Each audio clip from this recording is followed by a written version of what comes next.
Isang masaganang bagong taon po sa inyo, Sir Blair. Lalong-lalo na po sa mga giliw niyo pong tagapakinig at taga-suporta sa inyong YouTube channel. Ang kwento pong aking ibabahagi ay nangyari taong 1990. Naganap po ito nung ako ay 11 taong gulang pa lamang. Naniniwala po ba kayo sa kakayahan ng isang albularyo? Ako po ay oo. Dahil napatunayan ko po na mas makapangyarihan pala sila kesa sa aking inaakala. Dahil malaki ang ginampanan nila sa kwentong isasalaysay ko, kung saan inatake ang baryo namin ng mga nakakakilabot na nilalang na kampon ng kadiliman. Dahil doon, nagbago ang takbo ng buhay ko. Isa lamang po akong batang makulit, masipag at walang inaatrasang trabaho.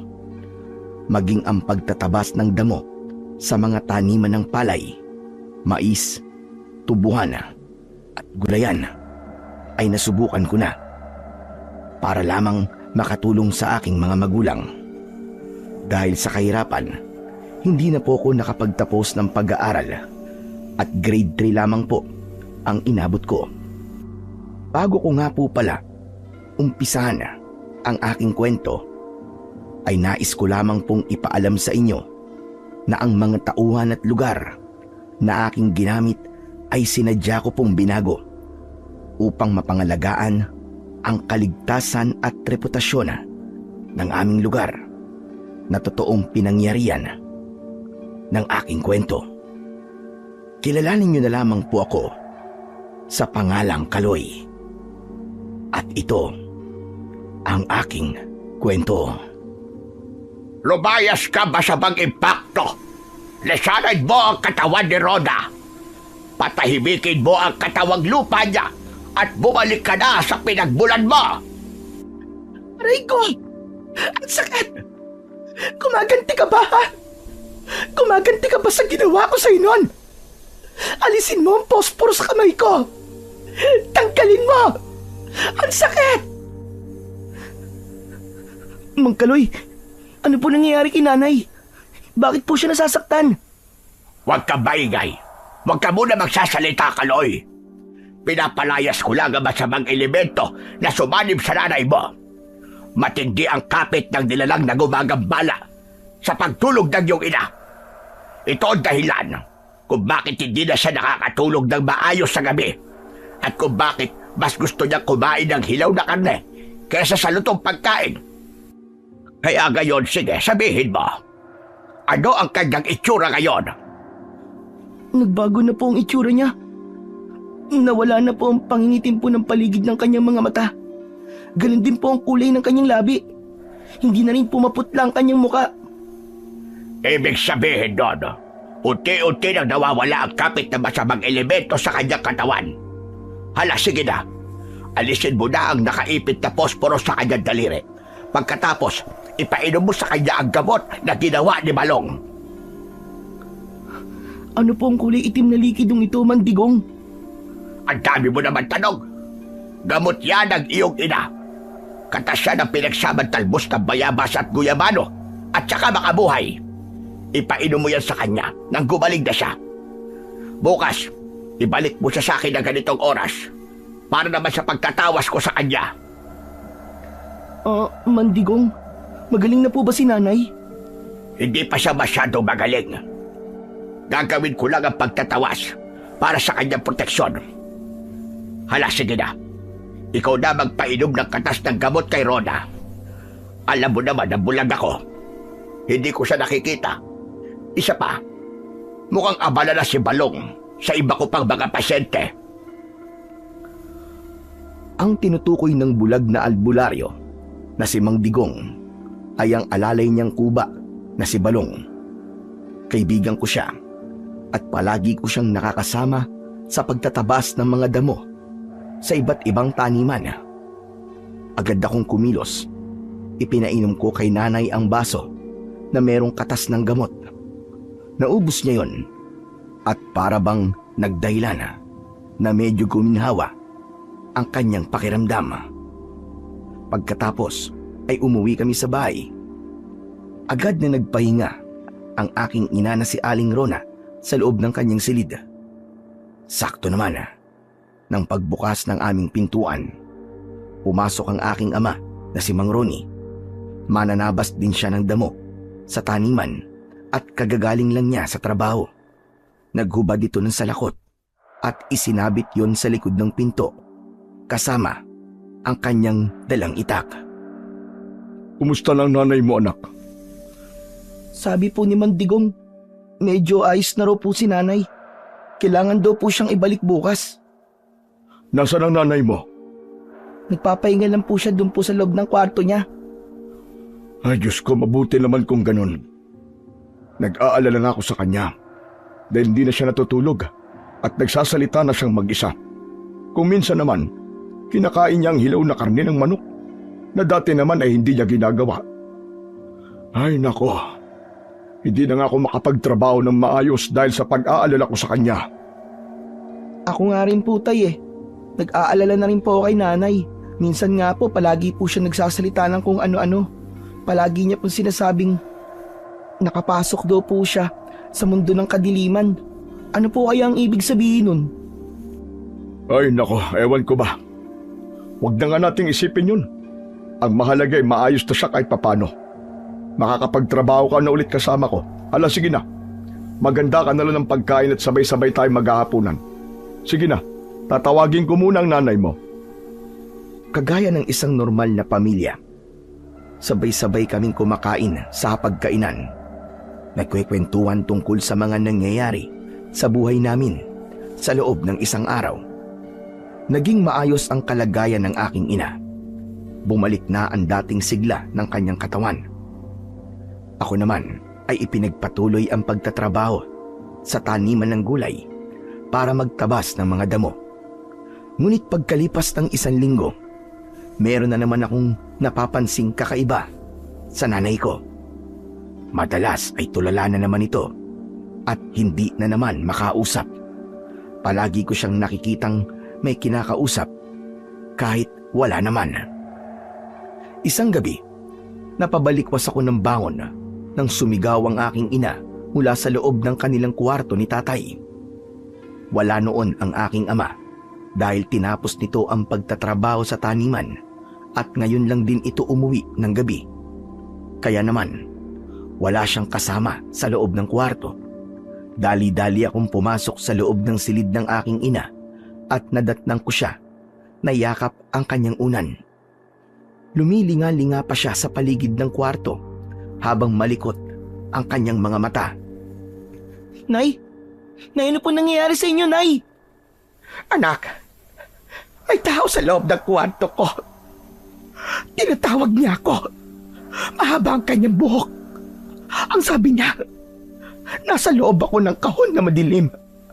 Hindi na ako makakaligtas. Sabi niya, mag-iingat daw ako. Pero Nay, wala naman pong tao dito sa loob ng kwarto niyo po eh. Nay, ano po ba nangyayari sa inyo? Anak, sigurado ko, hindi ako maaaring magkamali. Basta na kahit na anong mangyari, maging mabuti kang tao sa kapwa mo. Huwag kang magiging masama, anak. Nay, ano po ba nangyayari sa inyo, Nay? Marami ang nangyayari sa akin, anak, na hindi alam ng mga tao. Mahal na mahal kita. Mahal na mahal ko kayo ng tatay mo, anak. Piliin mo palagi ang Panginoong Diyos. May nagawa kasi akong kasalanan noon sa isang tao. Kahit sinasabi niya sa akin na nakalimutan niya na ang bagay na yon, pakiramdam ko, anak, bumalik na siya. Bumalik na siya para pagigantihan ako. Nay, wala po nag-iiganti sa inyo. Kaya wag po kayong matakot. Ano po ba nangyayari sa inyo, Nay? Bakit parang sa ginagawa niyo po parang mawawala na po kayo sa amin? Parang nagbibilin po kayo. Nay, matulog na po kayo. Babantayan ko na lang po kayo, Nay. Anak, gusto kong mangako ka Piliin mo ang kabutihan sa puso mo. Yun ang magliligtas sa'yo. Maraming salamat sa pagiging mabuting anak para sa akin. Mahal na mahal kita. Tatandaan mo yan, anak. Isang mahigpit na yakap at punong-puno ng pagmamahal ang naramdaman ko ng gabing yon. Binalot ng takot ang puso ko dahil sa matindi kong pag-aalala para kay nanay. Para nang sasabog ang dibdib ko sa mga nakikita kong paghihirap ng aking ina at paulit-ulit niyang sinasabi na meron siyang kasalanan sa taong nanggugulo sa kanya. Maya-maya pa, biglang kumalma ang aking ina. Nagpaalam siya na matutulog na. Kinumutan ko siya, kaya napansin ko na para bang marumi ang kanyang mga paa. Bukod pa ron, may konting gasgas ang kanyang mga binti na para bang nanggaling siya sa labas ng bahay. Ngunit hindi ko yung pinansin dahil baka nakuha lamang niya yon sa pagwawala niya kanina. Pagkatapos ay binantayan ko ang aking ina sa kanyang pagtulog bago ko siya iniwan sa silid. Kinabukasan, napabalikwas ako ng bangon at naisip ko kagad ang aking ina. Gising na kaya si nanay? Sana naman ayos na siya. Ang mabuti pa kaya ipagluto ko siya ng paborito niyang pagkain bago ako magsimula sa pagtatrabaho sa bukid. Teka, nakauwi na kaya si tatay? Nang maalala ko si tatay, naisip kong dumiretso sa silid ng aking mga magulang. Nakita ko na nakasarado pa rin ang pintuan ng kwarto nila. Bigla akong kinabahan. Hindi ko maipaliwanag ang nararamdaman ko ng mga sandaling yon. Hala, bakit ganito? Kakaibang katahimikan na. Gisingin ko na kaya sila. Kaya lang baka masyado ng malalim ang gabi nang makauwi si tatay.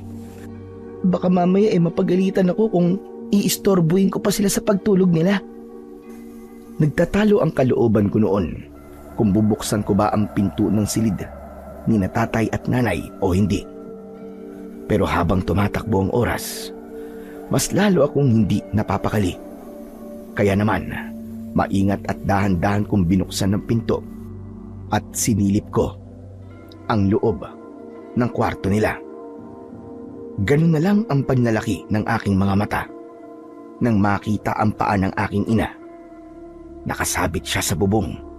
May tali ang kanyang leeg. Nakadilat ang kanyang mga mata at maitim na rin ang kanyang katawan. Indikasyong ilang oras na siyang patay. Nay! Nay! Nay! Nay, bakit? Bakit po kayo nagbigti, Nay? Bakit po kayo nagpakamatay? Para akong mababaliw ng mga oras na yon. Parang ako ang namatay. Habang yakap ang binti ng aking ina, ang malamig niyang katawan ang nagpanginig sa buo kong kalamnan. Pakiramdam ko ay may nakadagan na bato sa aking dibdib. Nay! Bakit niyo po ako iniwan? Nay! Kasabay ng malalakas kong sigaw, ang pagbalandra naman ng pinto sa labas ng aming bahay. Narinig ko ang boses ng aking ama. Kasunod ng yabag ng mga paa, papalapit sa kinaroroonan ko. Kaloy, anak! Kaloy, ano nangyayari? Tay! Tay, nandito po ako! Si nanay po! Tay, si nanay! Pagpasok ni tatay sa loob ng silid, bumungad sa aking paningin ang maputlang muka ng aking ama. Marami siyang kalmot ng kuko sa kanyang katawan. May tali ang kanyang ulo ng panyo at may bakas pa yun ng dugo. Sa itsura ni tatay ay para bang may umataking mabangis na nilalang sa kanya. Nagmamadaling tinanggal ni tatay ang tali na nakasabit sa bubong. Rona! Diyos ko, ang asawa ko! Rona, mahal ko, bakit naman? Bakit mo't ginawa, Rona? Rona! Tay, ano po ba nangyari sa inyo? Bakit meron po kayong mga sugat sa katawan? Hindi na mahalaga kung ano nangyari sa akin, anak. Ang mahalaga ngayon ay kung bakit ginawa to ng iyong ina. Diyos ko, bakit naman? Bakit ang asawa ko pa? Halos mabingi ako sa malakas na sigaw ni tatay habang maigpit niyang yakap si nanay. Nanghihina siyang napaluhod sa saig habang umiiyak. Isang napakasakit na eksena na hindi ko makakalimutan sa buong buhay ko. At yun din ang naging simula ng pagbabago sa buhay namin ni tatay. Kaya pala naging maasikaso ang aking ina noon. Panayakap at bilin ng kung ano-ano. Yun pala ay magpapaalam na siya ng tuluyan sa amin ni tatay habang buhay. Pagkalipas ng 1 linggo, nailibing ng maayos si nanay. Ngunit si tatay, nagbago siya. Parang hindi na siya ang aking ama. Para bang kasama na rin ni nanay sa hukay ang sigla ng katawan ng aking ama. Panay ang singhal niya na para bang may sinisisi siya sa pagkamatay ni nanay. Tay, hindi po ba kayo magtatabas ng damo ngayon? Para pansamantala po malibang po kayo kahit papano. Hindi ko kailangan maglibang. Iwan mo muna ako mag-isa. Gusto ko mapag-isa. Tay, hindi man lang po ba kayo kakain ng almusal? Hindi po ba kayo nagugutom, Tay? Wala akong gana. Pero Tay, kagabi pa po kayo hindi kumakain Baka kayo naman po magkasakit. Sige na po Tay, kumain po muna kayo. Nag-aalala na po ako sa inyo Sinabi ng ayokong kumain Kung gusto mong kumain, kumain ka. Huwag mo akong isama. Gusto ko mapag-isa. Itinulak ako ng aking ama palabas ng kanyang silid, sabay sarado ng kanyang pintuan. Ilang araw na rin siyang ganon. Hindi makausap, hindi kumakain, at kapag gabi, naririnig ko siyang umiiyak. Para na akong hindi makahinga ng mga sandaling yon. Pati trabaho ni tatay, pinabayaan na rin niya. Kaya ako na rin ang humalili sa kanyang trabaho. Naiiyak na kinuha ko ang salakot at isinukbit ko ang itak sa aking bewang. Tumutudo ang aking luha habang naglalakad ako papunta sa taniman ng gulayan at tahimik na nagtabas ng mga damo. Kasama ko si Balong na hirap sa pagdadakot ng mga damo na pinagtatawa na naman ni Tirso at ng mga kasama niya. Katrabaho ko sila. Madalas nilang pinagtatawanan ang kuba, pero mas pinili kong manahimik. Hoy, Balong! Alisin mo na nga ang bukol mo sa likod. Nakakairitang tignan Hindi umimik si Balong. Sa halip, diretso siyang naglakad pauwi sa bahay nila ni Mang Digong. Saktong pagdating namin sa bahay ni Mang Digong, nagsalita ulit si Tirso. Hoy, Balong! Hindi ba albularyo amo mo? Bakit hindi mo ipagamot sa kanya ang bukol mo sa likod, ha? Tirso, ano ba yan? Ginugulo mo na naman ba si Balong? Talaga bang hindi ka na magbabago? Hoy, ikaw na bulag ka. Huwag kang makialam sa akin, ha? Alam mo, tataka ako sa inyo dahil bulag ka. Tapos, ang alalay mo, kuba. Bakit hindi na lang kaya mga sarili nyo muna ang gamutin nyo? Para naman, marami ang maniwala sa inyo. Tumawa rin ang iba nitong mga kasama. Inasar nila ng inasar si Balong. Maging ang albularyong si Mang Digong ay hindi rin nila pinaligtas. Mga damuhong batang ito, ha? Wala na kayong galang sa may mga kapansanan. Magpasalamat na nga lang kayo. Wala kayo sa kalagayan ni Balong. Hindi kayo bulag na kagaya ko. Baka walang respeto. Hoy, bulag. Kung kami nasa kalagayan nyo, nako, panigurado, magpapakamatay na lang ako. Ayokong maging inutil na kagaya nyo. Dahil hindi ko matiis ang panlalait ng mga ito sa manggagamot, sumabat na ako sa kanilang usapan. Kaya sa akin naman nabaling ang atensyon ni Tirso at ng mga kasama niya. Sobra naman kayo kung mga panlait ng tao. Akala niyo naman mga perpekto kayo. Hindi ba't mas pinagpapala pa nga ang taong may kapansanan kesa sa mga kagaya nyo na kompleto nga ang katawan ngunit ang ugali at pagkatao naman daig pa ang mga inutil. Ano? Anong sabi mo, Kaloy? O kita mo na, hindi ka naman bingi kasi may tenga ka, pero nagbibingi-bingihan ka. Kahit narinig mo naman ng malinaw ang sinabi ko, umaasta kang walang naririnig at pinapaulit mo sa akin ang mga sinabi ko. Abat ang kupal na to ah. Gusto ba't tamaan ha? Tamaan? Bakit? Ikaw ba? Tinamaan ka ba sa mga sinabi ko?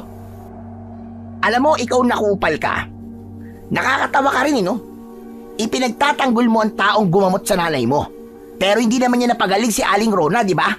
Kaya ayun, nagpakabatay. Tapos kakampihan mo pa? Kung sa aking ina nangyari ang bagay na yun, nako, sisilaban ko talaga ang bahay ng peking albularyo na yan. Huwag mong madamay-damay dito ang pangalan ng nanay ko. Wala siyang kinalaman dito. At bakit? Papalag ka ba? Masakit ba maalala ang ginawa ng nanay mo? Ang sabi pa naman, kapag nagpapakamatay daw ang isang tao, hindi raw siya napupunta sa langit. Pabalik-balik raw siya sa lupa. Ang tanong, saan kaya siya pupunta? Tumigil ka na, Tirso! Tumigil ka na! Tama na yan! Huwag nyo nang idamay sa kalokohan nyo ang tao matagal lang nananahimik. Makalintik na mga batang ito. Ano kaya kung isumbong ko kayo sa mga magulang nyo, ha? Eh di magsumbong ka. Sinong tinakot mo? Ni hindi ka na nga makatayo dyan sa upuan mo dahil bulag ka pagkatapos magsusumbong ka pa. Isa pa, malayo ang bahay namin dito. Baka hindi mo alam. Buang na matandang ito. Abat, bastos ka talaga. Ewan ko sa'yo. Nakakasura ka. Nakakawalang ganang makipag-usap sa inyo. Makaalis na nga dito. Mabuti pa nga umalis ka na. Dahil ang mga kagaya ninyo salot ay di dapat nagtatagal sa isang lugar. Nakakahawa kasi yan. Sos! Walang epek yan. Hindi ako tinatablan ng masasakit na salita. O ikaw, Kaloy. Hindi pa tayo tapos, tandaan mo to. Simula ngayon, hindi na kita tatantanan. Hindi ako natatakot sa'yo, Tirso. Itinuro pa ng dalawang daliri ni Tirso ang sarili niyang mga mata. Saka idinuro niya sa amin ang kanyang daliri. Nang tuluyan ng makaalis sa harap namin si Tirso, saka naman ako lumapit kay Mang Digong. Pasensya na po kayo sa nangyari, Mang Digong. Sos, wala yon. Sanay na ako sa panlalait ng mga tao. Sanay na ako na masama ang tingin nila sa akin. Pero gumagawa pa rin ako ng kabutihan para sa kanila. Kaya tama lang ang ginawa mo. Hindi ka lumaban. Pabayaan mo mga ganong klase ng mga tao. Naniniwala akong darating ang kanilang karma. Hindi ko po iniisip ang karma, Mang Digong. Umaasa na lang po ako na sana magbago na po sila. Sige po, Mang Digong. Kailangan ko na pong umuwi. Mag-iingat ka. Lalong-lalo na kay Tirso. Sa ginawa mo kanila, hindi ka niya tatantanan. Baka sirain ka pa sa trabaho mo. Huwag po kayong mag-alala, Mang Digong. Naniniwala po kung hindi po ako pababayaan ng Diyos. Pagkatapos ng hapon na yon, ay umuwi na ako sa bahay para magpahinga. Mabilis na lumipas ang araw. Ilang beses na rin akong ginugulo ni Tirso. Magmula nang magkasagutan kami sa tapat ng bahay ni Mang Digong. Madalas na rin niya akong pinagtitripan. Kagaya ngayon, sinugod niya ako. Galit na galit dahil akala niya siniraan ko siya sa aming amo na si Mang Poldo at isang malakas na suntok ang tumama sa aking muka. Ano? Lumaban ka! Traidor ka eh! Tama na! Nasasaktan ako, Tirso! Alagang masasaktan ka, Gonggong. Hayop ka! Hindi ka lumaban ng patas. Siniraan mo pa ako sa amo natin. Sige, lumabang ka. Tayo magtabas ang dalawa. Damputin mo ang itak mo. Hindi ako lalaban sa'yo, Tirso. Dahil wala naman akong ginagawang masama sa'yo. Ayaw mo pang umamin, ha? Wag! Baka tamaan mo ako ng itak, Tirso. Hindi ako nagbibiro. Hindi na damo ang tatabasin ko ngayon. Kundi tao na. Isang tao na may matabil na dila. Bakit mo ba ako pinagbibintangan? Dahil ikaw lang naman ang galit sa akin eh. Kaya makikita mo ngayon ang hinahanap mo. Sa paglinga ko ng aking paningin sa paligid, nakita ko si Balong na nagtatago sa likod ng puno. Kaya nalaman ko na ito ang maaaring nanira kay Tirso. Sinikap ko na lang na iwasan ang pag-atake ni Tirso. Hindi ako gumanti, hindi rin ako lumaban, at nang hindi makatama ng taga si Tirso sa akin, itinapon niya ang kanyang itak at sinuntok niya ako. Nilukso niya ako kaya hindi ako nakapalag. Bumagsak kami sa palayan at doon na niya ginawa sa akin ang pambubugbog. Walang umawat. Pinabayaan nila ako. Tumulong na rin ang mga kaibigan niya. Pinagtulungan nila akong bugbugin dahil naniniwala sila na ako nga ang dahilan ng pagkakatanggal nila sa trabaho. Tinigilan nila ako nang makita nilang pumutok na ang labi ko at dumudugo na ang ilong ko. Bago sila umalis, pinagbantaan nila ako. Naguguluhin nila ako araw-araw. Bumangon ako sa pagkakahiga ko sa palayan. Nakita kong mag-isa na lamang ako sa lugar na yon at nagbabanta pa na umulan. Pambira naman buhay to. Pagkamalas-malas naman. May problema na nga kay tatay. Problema pa sa trabaho. Tama pa ba ang ginagawa ko?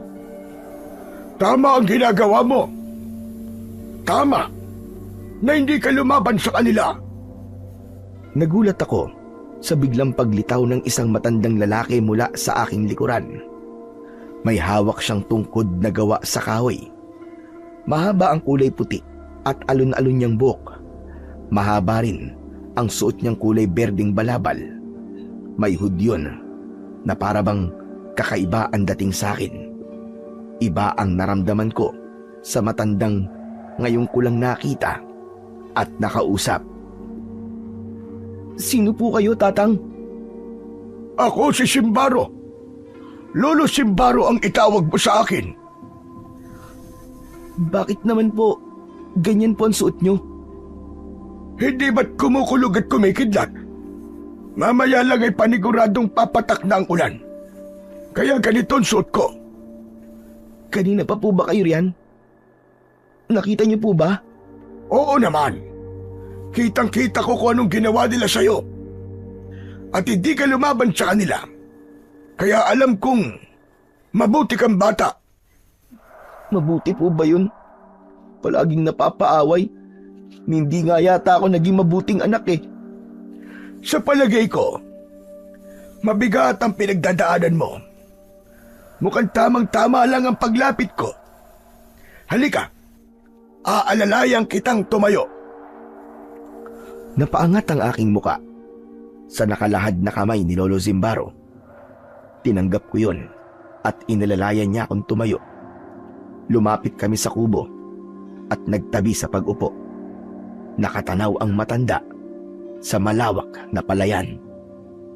Heto, gamutin mo sugat mo nang hindi mo masyadong maramdaman ang sakit. Salamat po, Tatang. Binuksan ko ang maliit na bote.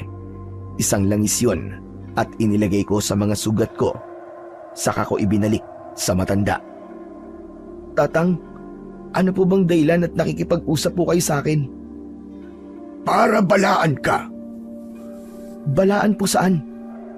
Sa nalalapit na paghuhukom ng mapagiganting kampo ng kadiliman. Ang lahat ng mga nangyayari ay may dahilan at kailangang paghandaan. Ang mga namamatay na parang baliw, mga taong nagpapakamatay, lahat sila hindi nagkataon lang, hindi sinadya, kundi tawag ng isang sumpa na uubos sa mga tao sa baryong ito. Ano po? Nakakakilabot naman po ang mga pinagsasasabi niyo, Lolo Simbaro. Lahat ng mga nakikita mo, nangyayari sa mga tao, ay hindi isang sakit na dapat baliwalain, kundi isang palatandaan na nalalapit na pagbangon ng mga aswang. Ano po? Aswang?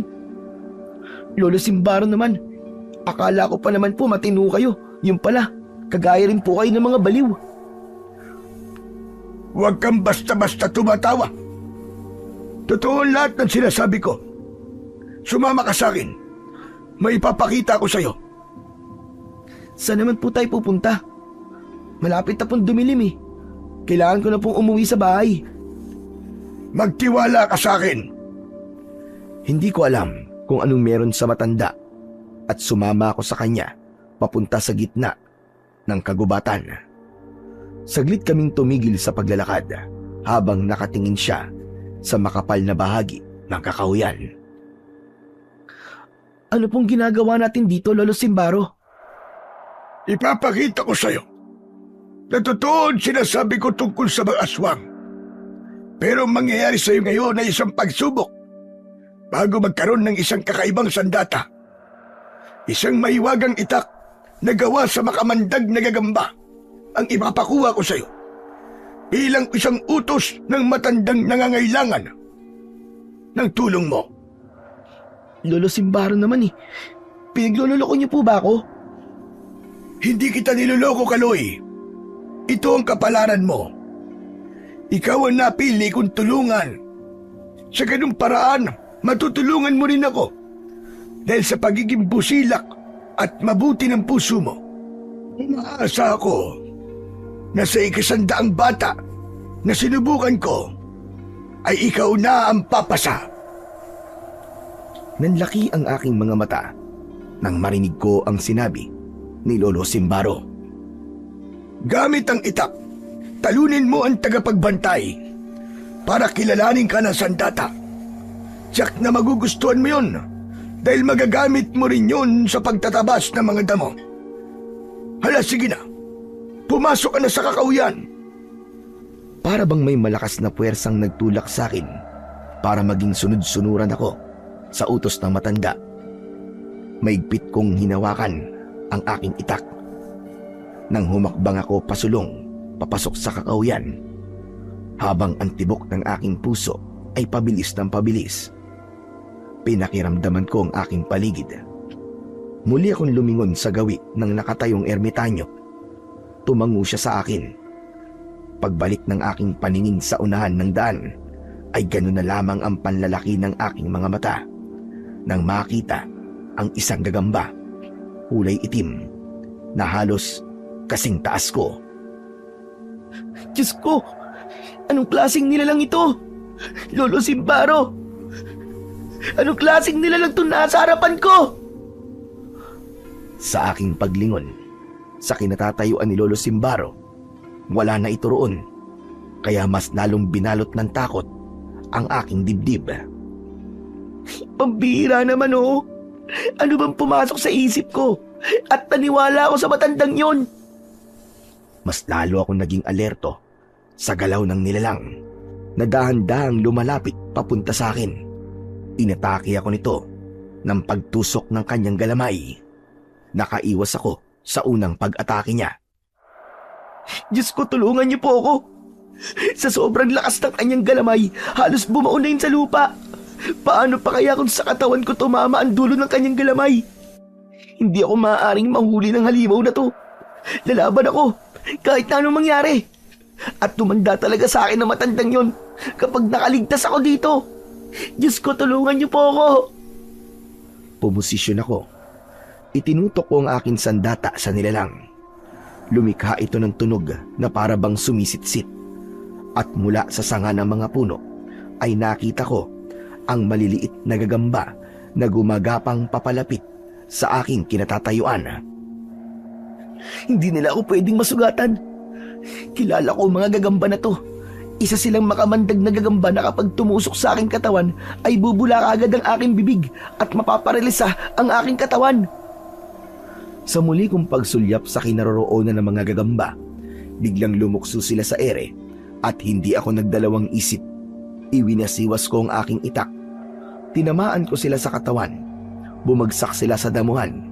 Nagkalat ang kulay puti nilang dugo sa lupa. Maya-maya pa ay hinarap ko naman ang pinakamalaking gagamba. Umatake siya sa akin ng kagat. Ngunit lumuhod ako. Kaya naiwasan ko ang galamay niya kasunod ng pagtusok ko ng itak sa ilalim ng kanyang tiyan. Nagkakakawag ito at galit na gumanti sa akin ng tusok. Habang nasa ilalim niya ako, bawat pag-iwas ko ay tumatama ang dulo ng kanyang galamay sa lupa. Kaya naman, nang makahanap ako ng pagkakataon, ubod lakas kong ibinaon sa kanyang dibdib ang talim ng aking itak. Bumagsak ang hayop sa aking tiyan. Dumagan sa akin ang lahat ng kanyang bigat at halos masuka ko sa baho ng amoy ng kanyang dugo. Kaya mabilis akong bumangon at tumayo. Nang muli kong tignan ang likod ng gagamba, napakunot ang noo ko nang makita ko ang isang uri ng itak na nakasabit sa kanyang galamay. Kinuha ko yon at hinugot ko sa kaluban, saka pinagmasdan kong mabuti ang talim. Diyos ko, ano ba to? Ano bang klaseng kababalagan to? Ito na ba yun? Ito na ba ang sinasabi ni Lolo Simbaro na nakapasa ako sa kanyang pagsubok? Oo, tama ka. Nakapasa ka sa iyong pagsubok. Siya ang dahilan kung bakit marami ang nabigong kunin ng itak. Lahat ng sumubok sa itak na yan ay nagpatalo sa takot. Pero ikaw, matapang kang humarap sa kanila. Hindi po ako natutuwa sa ipinagawa niya po sa akin, Lolo Simbaro. Pwede na po ako mamatay kanina. Ngunit nakaligtas ka naman, hindi ba? Alam mo bang marami ang buhay na ililigtas ng sandata na yan? Kung gano'n, nasaan ang sinasabi niyong aswang kanina? Niloko niyo ako. Hindi po to aswang, kundi isang halimaw. Maghintay ka lang. Hindi mo magugustuhan ang kanilang itsura. Ang hindi ko po nagugustuhan ay ang ginawa niyo. Pambira. Akala ko talaga katapusan ko na kanina. Huwag ka nang magalit, Kaloy. Nagtagumpay ka naman, hindi ba? Ala, sige na. Makakauwi ka na. Tama na ang sama ng loob. Masaya ako na nakuha mo ang itak na gawa sa mutya ng makamandag na gagamba. Ikaw na ang bahala sa sandatang yan ngayon. Kailangan ko nang umalis. Isa pa, masyado nang malalim ang gabi. Saka ko lang naalala ang tungkol sa aking ama. Tiyak na mapapagalitan niya ako dahil inabutan na ako ng dilim sa daan. Yung pa naman ang kabilin-bilinan sa akin ni tatay, ang huwag magpapagabi sa labas ng bahay. Kaya naman, mabilis akong tumakbo. Iniwan ko na si Lolo Simbaro at sa aking pagtataka, mabilis akong nakarating sa bahay. Hala, paano nangyari yun? Paano kaagad ako nakarating dito sa bahay ng ganong kabilis? Tapos ang pakiramdam ko normal lang ang lahat. Hindi man lang ako nakaramdam ng pagod. Nawala ang pagkakangiti ko sa labi nang makita ko ang maraming tao sa loob at labas ng aming bahay. Teka, ano nangyayari? Ba't maraming tao? May nangyari kaya kay tatay? Naku, wag naman sana. Dala ng labis kong pag-aalala, malayo pa lang ay nagsisisigaw na ako ng malakas. Tay! Tay, ano po nangyari sa inyo, Tay? Tay! Natigilan ako. Pagsapit ko sa loob ng bahay, sa akin lahat nakatingin ng mga tao, kasama ang nakaupo kong ama, habang nasa harapan niya si Tirso. Tay, ano po to? Ano po nangyari? Bakit marami pong tao? Isa pa, bakit marami pong garapon, palaspas, insenso at kamangyan sa ibabaw po ng lamesa? Ano po ba nangyayari dito, Tay? Hindi pa ba halata, Kaloy? Manggagamot pala ang tatay mo. At mas mahusay siya kumpara kay Bulag na Albularyo. Anong pinaplano mo, ha? Ano sinasabi mo? Wala akong plano, Kaloy. Nagpapagamot lang ako. Ano ka ba? Hoy, Kaloy. Pumasok ka na nga muna sa loob ng kwarto mo. Mamaya na lamang tayo mag-usap. Nagugulo ko sa ginagawa ko eh. Tsaka pwede ba? Magpalit ka muna ng damit. Ang baho mo. Saan ka ba nanggaling, ha? Sa pag-angat ni tatay ng kanyang paningin, nakita niya ang mga sugat ko sa katawan. Bumakas ang pag-aalala sa kanyang muka at madali niyang tinapos ang panggagamot kay Tirso at sa iba pang mga taong naroroon. Bigla kong kinabahan nang ngumisi nang nakakaloko si Tirso. bago siya tuluyang umalis sa loob ng aming bahay. Maya-maya pa ay nagsipag-alisa na rin ang mga pasyente ni tatay. Nanatili naman akong nakatingin sa aking ama. Tay, ano po bang ibig sabihin nito? Ano po nangyayari? Anak, patawarin mo ko kung nagulat ka sa nadatnan mo. Pero natauhan na ako. Kailangan kong kalimutan ang nangyari kay Rona at ipagpatuloy ko na lang ang panggagamot nang hindi na maulit sa iba pa ang mga nangyari sa kanya. Tay, ipaliwanag niyo nga po ng maayos sa akin. Ano po bang nangyari? Kailan lamang po hindi ko kayo makausap. Parang wala po kayong sigla tapos ngayon, parang nagbago po kayo. Ibang-iba po ang itsura niyo, tay. Dati akong albularyo, anak. At pinagsisisiyan ko na hindi ko ginamot si Rona. Matagal akong tumalikod sa pagiging manggagamot. Simula na magsama kami ng nanay mo. Pero ngayon, wala na siya. Wala nang dahilan para hindi ako manggamot ng mga taong may sakit. Tay, huwag niyo pong sisihin ang sarili niyo sa nangyari kay nanay. Kalimutan niyo na po ang ginawa ni nanay. Kalimutan niyo na po si nanay. Anak, hindi ko inaasahan na maririnig ko yan mula sa bibig mo. Hindi ko makakalimutan si Rona. Siya ang buhay ko at kahit kailan, hindi ko ititigil ang panggagamot. Sisikapin ko na wala nang magpapakamatay na tao sa baryong ito at ako mismo ang magiging albularyo rito. Tay, si Tirso, ano pong ginamot niyo sa kanya? Hindi ko maaaring ipagsabi ang sakit ng pasyente ko. Tay, wala po siyang sakit. Huwag po kayo magtiwala sa kanya. Bakit hindi ako magtitiwala sa kanya? Dahil ba sa naging away niyo kanina ni Tirso? Ipinagtapat niya sa akin ang ginawa mo sa kanya. Naniwala naman po kay Tay na may ginawa po ako sa kanya. Pinagbintangan niya po ako. Isa pa, wala po akong tiwala sa kanya, Tay. Hindi na natin to pagtatalunan, anak. Ang mabuti pa magpalit ka na ng damit mo. Tsaka, bakit ba ngayon ka lang, ha? Gabi na.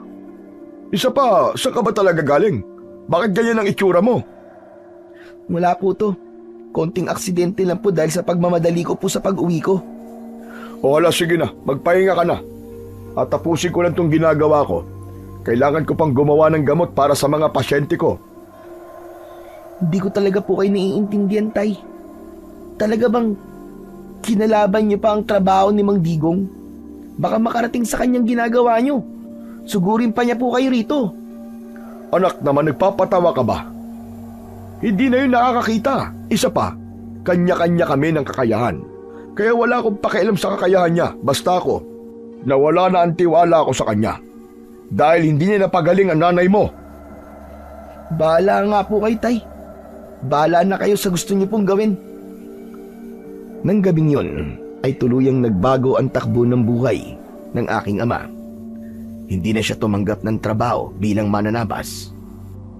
Ako na ang pumalit sa kanyang naiwang trabaho. Gamit naman ang bago kong itak. Naging maayos naman ang panggagamot ni tatay. Marami siyang napagaling na pasyente. Kaya hindi halos ako makapaniwalang mahusay pala ang aking ama pagdating sa panggagamot. Ngunit naging palaisipan pa rin sa akin kung ano ba talaga ang tunay na dahilan at bumalik si tatay sa pagiging albularyo. Pagkalipas ng 5 araw, muli kong nakita si Lolo Simbaro. Nakaupo siya sa nakahigang puno ng talisay habang nakatanaw sa palayan. Hapon na yon at handa na sana akong umuwi sa bahay. Lolo Simbaro, ano pong ginagawa niyo rito? Kailangan mo maganda sa nalalapit na kaguluhan.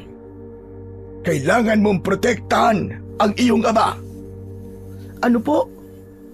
Magkakaroon siya ng matinding pagsubok na susubok sa kanyang katatagan. Masasangkot ang iyong ama sa isang malaking kaguluhan na gawa ng isang kampon ng kadiliman. Lolo Simbaro, paano niyo po nasasabi ang bagay na yan? Hindi po kay Diyos para malaman po ang mangyayari pa lamang. Kung may tiwala ka sa Panginoong Diyos, kailangan mo ring magtiwala sa akin. Ginagamit niya lang ang mga kagaya ko para magatid ng babala sa mga tao. Isa itong natatanging kakayahan na pinaniniwalaan kong ipinagkaloob ng Diyos sa akin. Palagi mong tatandaan, nagpapadala ang Diyos ng kanyang mga anghel sa lupa upang balaan ang mga tao sa nalalapit na pagsalakay ng kampon ng kadiliman. Ayoko po sanang maniwala sa mga sinasabi niyo. Pero nakasalalay po ang buhay ng aking ama. Ano po ang kailangan kong gawin, Lolo Simbaro? Magpakatatag at panatilihin ang kabutihan sa puso mo. Dahil maging ikaw ay maaharap din sa pagsubok na kailangan mong malampasan. Sige na, umuwi ka na. Kahit na anong mangyari, palagi mong piliin ang kabutihan at huwag mong huhusga ng tao batay sa salita lang ng ibang tao. Napakunot ang aking noo nang sundan ko ng tingin ang pagtayo ni Lolo Simbaro. Naglakad siya paalis sa lugar na yon. Naiwan akong natitigilan. Pagkatapos ay nagpasya na rin akong umuwi. At sa aking paglalakad ay natanaw ko sina Tirso at ang kanyang mga kaibigan.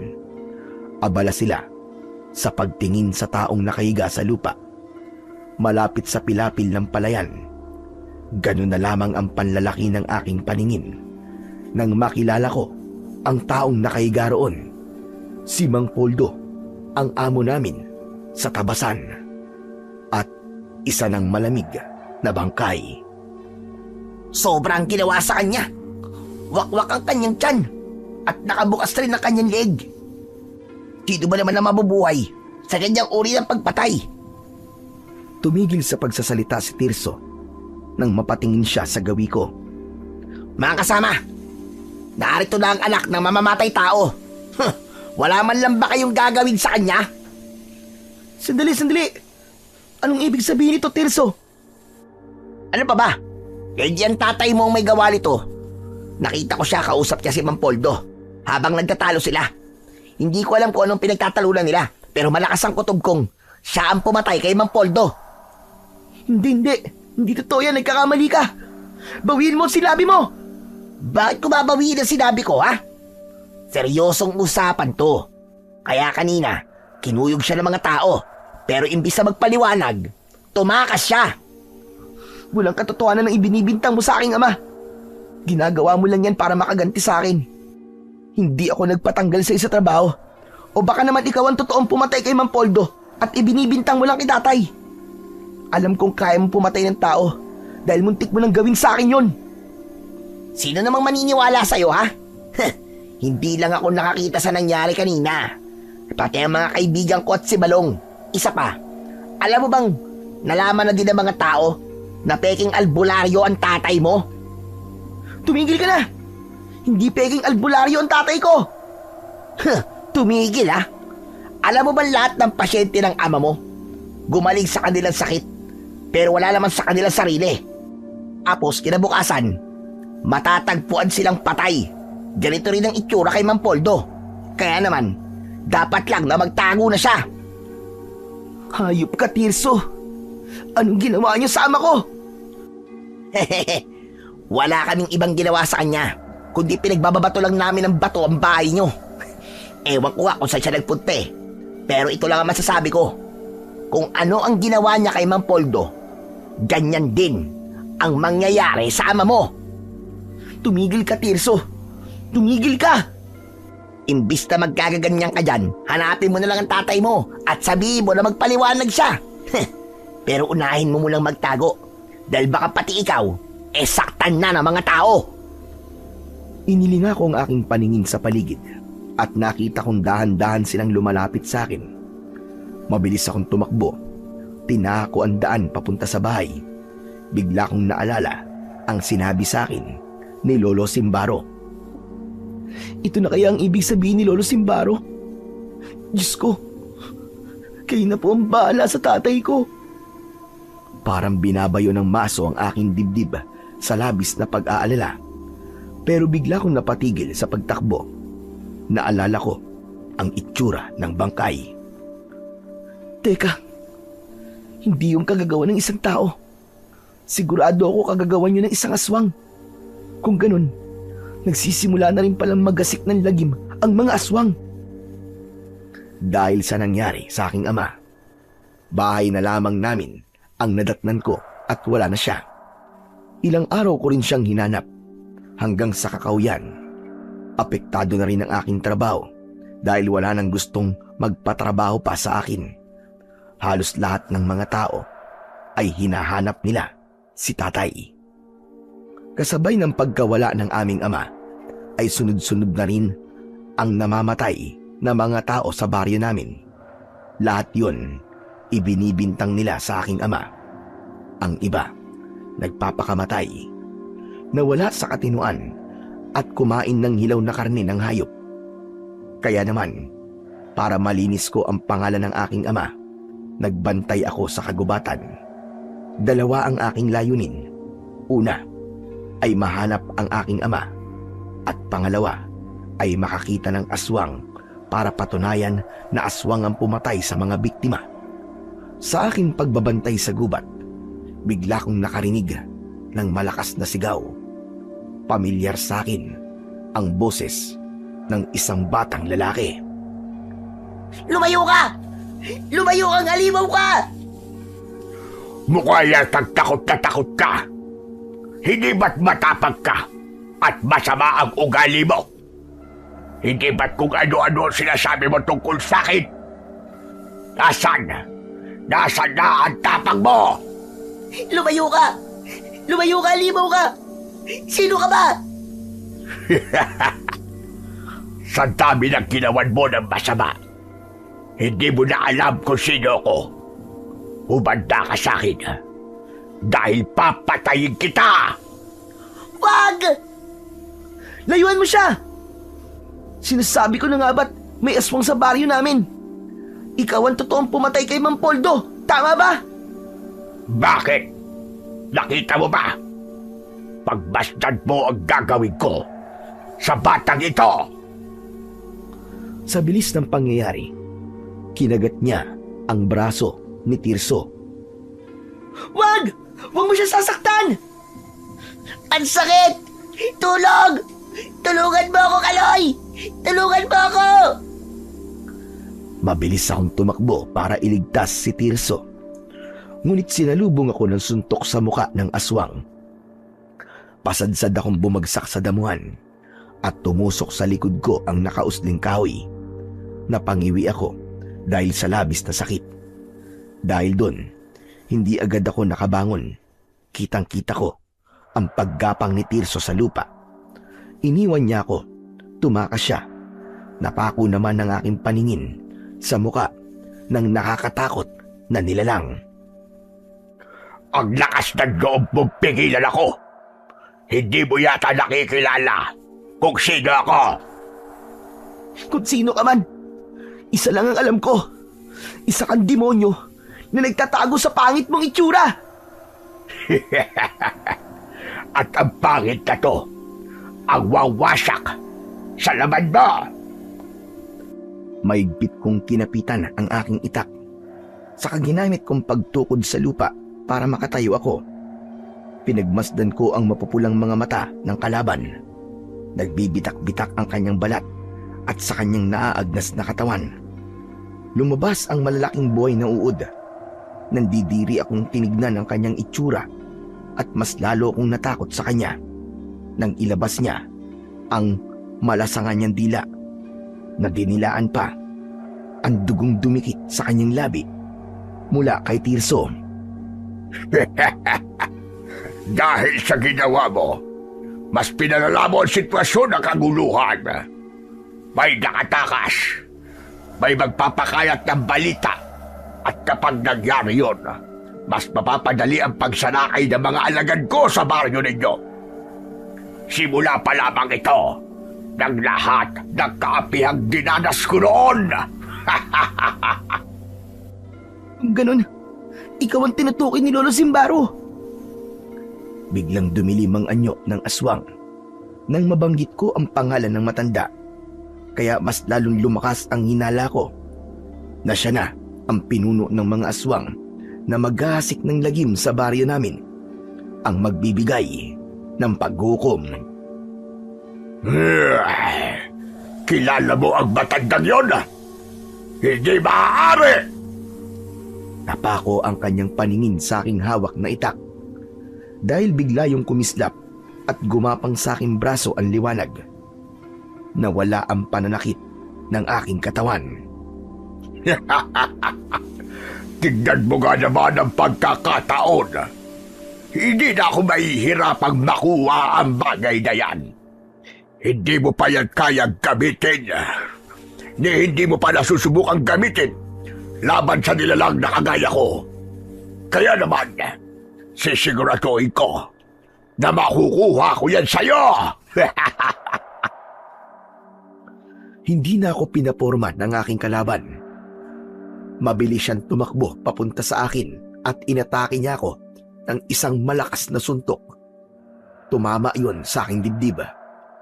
Sa sunod niyang pagsuntok, naiwasan ko ang kanyang kamao. Gumanti ako sa kanya ng taga, ngunit tumama lang yun sa puno. Kaya naman, hindi ko naiwasan ang suntok niya. 2 beses niya akong tinamaan sa muka. Tumalsik ako sa kakahuyan at bumalandra ang aking katawan sa ugat ng puno. Malakidlat siyang nakalapit sa akin at sinakal niya ako sa leeg gamit ang isang kamay. Itinaas niya ang isa pa niyang kamay. Kitang-kita ko ang matutulis niyang mga kuko. Matitikman mo ang sakit. Ito ang gantimpala sa mga pakialamerong kagaya mo! Isang malakas na pagsigaw ang lumabas sa aking lalamunan. Nang ibaon niya ng gusto sa aking tiyan ang kanyang kuko. Ramdam na ramdam ko ang matinding sakit. Nagkakakawag ang aking paa na umangat sa lupa. Habang ang aking kamay ay pilit na inaalis ang kanyang pagkakasakal sa aking leeg. Kinapitan ko ang itak at ubod lakas kong itinagayon sa kanyang braso. Nabitiwan niya ako at napasigaw din siya sa labis na sakit. Hayop ka! Babalikan kita! Babalikan kita! Mabilis na tumakbo ang aswang papalayo sa akin hanggang sa maglaho na siya sa madilim na bahagi ng kakahuyan. Napaluhod ako sa lupa habang habol ang aking hininga. Hindi ko inaasahan na malakas ang aswang. Mula sa likod ng puno, ang boses ng aking ama ang narinig ko. Anak ko! Diyos ko! May sugat ka, anak! Tay, tulungan niyo po ako. Oo, anak, halika! Kumapit ka sa balikat ko! Naninigas ang aking katawan. Kaya ang aking ama na ang bumuhat sa akin. Naramdaman ko na isinampa niya ako sa likod niya habang siya na ang nagdala sa aking itak. Marami akong gustong itanong sa kanya ng mga oras na yon. Ngunit tuluyan na akong nawalan ng malay.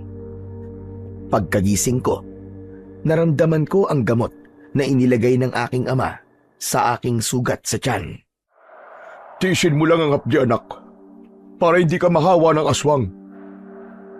Nagmulat ako ng aking paningin at inalalayan ako ni tatay na umupo. Pinainom niya ako ng matamis na likido, ngunit may aroma ng oregano. Saka siya nagdasal ng orasyon habang nakapikit na hinahawakan ng gamot na nakatapal sa aking sugat. Maya-maya pa ay bumuti na ang pakiramdam ko. Nakatingin lang ako sa aking ama. Naghihintay ako ng paliwanag niya sa ilang araw na pagkawala niya. Anak, ano ba kasing ginagawa mo sa gubat kanina? Munti ka nang mapatay ng aswang, ah! Alam niyo po ang tungkol sa aswang. Alam niyo na aswang ang pumatay kay Mang Poldo. Pero wala kayong ginawa para ipagtanggol ang sarili ninyo. Tapos ngayon tinatanong niyo po ako kung anong ginagawa ko sa gubat. Naghahanap po ako ng aswang para linisin po ang pangalan niyo. Bakit sa tingin mo ba ay may maniniwala? May mga peking testigo na wala namang alam, pero agad nila akong tinuro. Kaya nga po patunayan niyo na wala po kayong kasalanan, tay. Isa pa, ano naman po ang ginagawa niyo sa gubat? Naghahanap ako ng lunas sa sakit na hindi nakikita. sa sakit na lihim na umaatake sa mga tao. Sa ganung paraan, malilinis ko ang pangalan ko, anak. Alam niyo po bang nag-aalala po ako sa inyo ng gusto? Alam ko yun, anak. Patawarin mo ko. Patawad kung pinag-alala kita. Siya nga pala, nakita kong itak mo. Hindi yan ang itak na ginagamit mo. Hindi nga po, Tay. May nagbigay lang po sa akin yan. Akala ko po ba nakita niyo po akong nakikipaglaban sa aswang kanina? Nakilala niyo po ba ang nilalang na yon? Hindi ko siya nakilala, anak. Pero sa tingin ko, mapanganib talaga siyang nilalang. Hala, sige na. Magpahinga ka na muna. Maghahanda lang ako saglit ng makakain mo. Nang tumayo ang aking ama, saka ko lang napansin na nasa loob pala kami ng kuweba. Saktong paglabas ni tatay sa bukana ng yungib, dumating naman si Lolo Simbaro. Napakunot ang aking noo sa bigla niyang pagpasok sa kuweba. Teka, hindi po ba kayo napansin ni tatay? Tsaka bakit ngayon lang po kayo nagpakita, Lolo Simbaro? Pasensya ka na. Meron lang akong ibang inasikaso. Tama po kayo, nung nakaraang araw na nakausap ko po kayo. Pinagbintangan po nila si tatay sa pagpatay sa aming amo po dun sa tabasan. Dahil may gustong magligaw sa inyo. Gusto niyang ibang tao ang pagbintangan para hindi siya paghinalaan. Kung ganun, ito po talagang plano ng aswang. Tsaka, nakaharap ko na po pala ang pinuno ng mga aswang.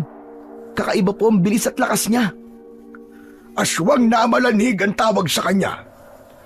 Ngunit mas kakaiba siya at mabangis. Dahil punong-puno ng galit ang kanyang puso. Malakas ang kutob kong nakakasama niyo na siya para magbantay sa sunod niyang bibiktimahin. Teka, sandali lang po. Ano po bang klaseng nilalang ang amalanig, Lolo Simbaro? Ang aswang na amalanig ay ang mga aswang na muling nabuhay. Kakaiba sila dahil mas malakas sila kumpara sa ibang mga aswang.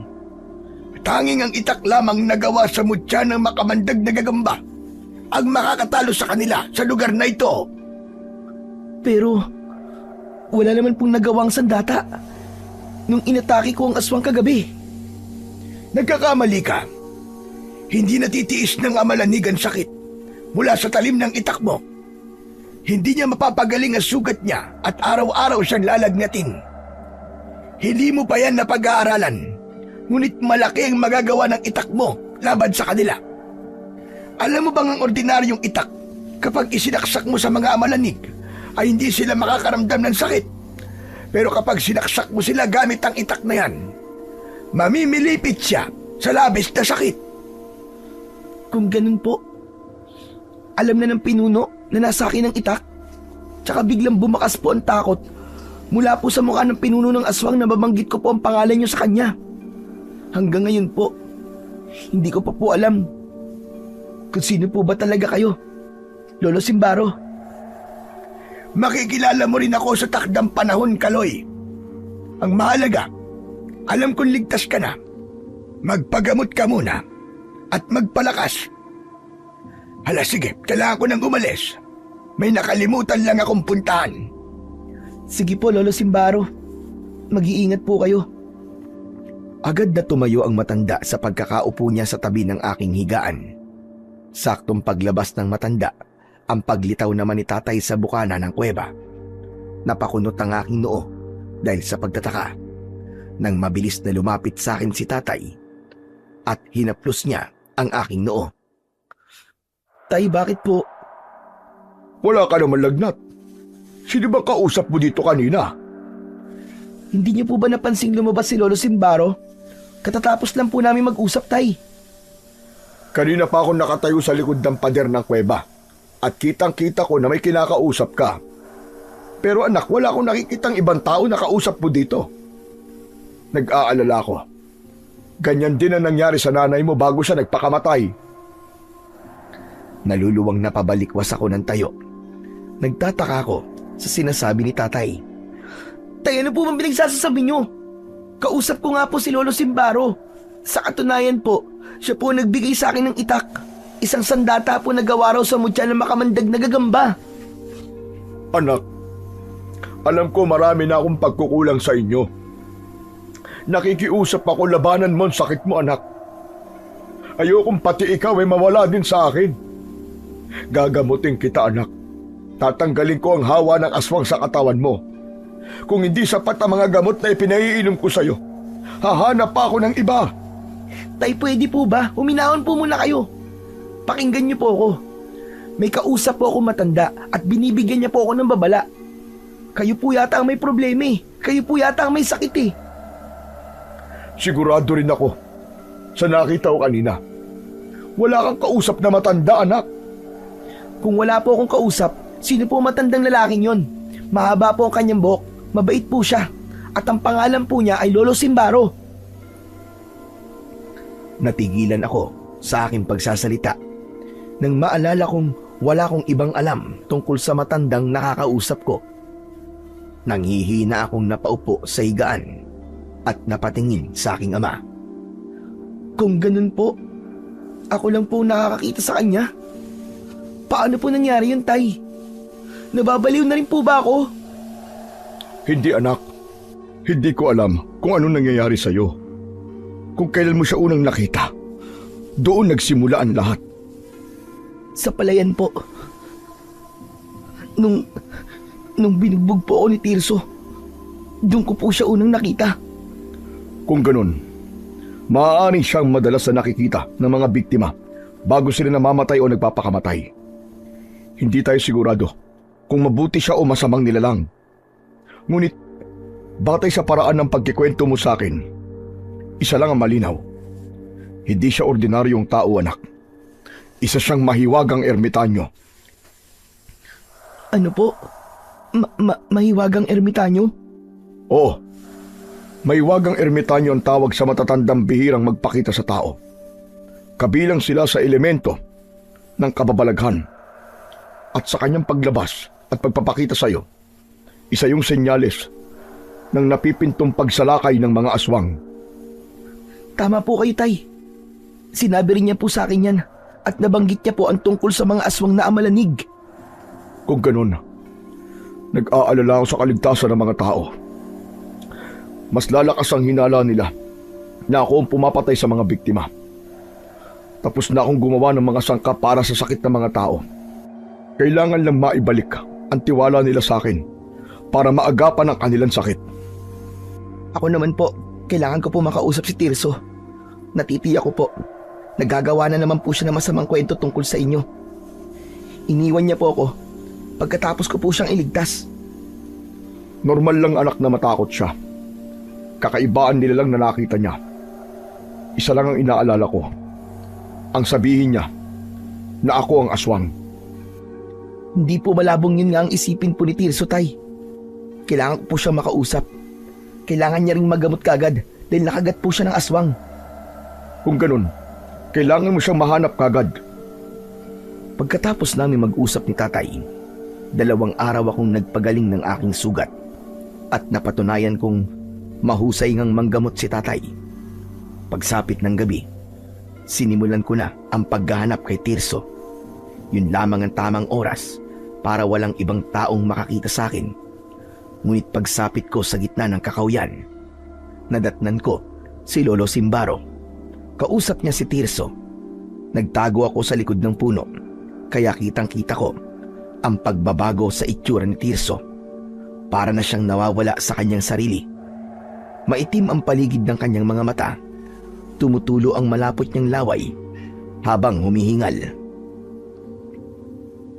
Kung ako lang ang nakakakita kay Lolo Simbaro, bakit nakikita at nakakausap niya si Tirso? Tsaka, ang kanyang anyo, kagaya ni nanay bago siya nagpakamatay.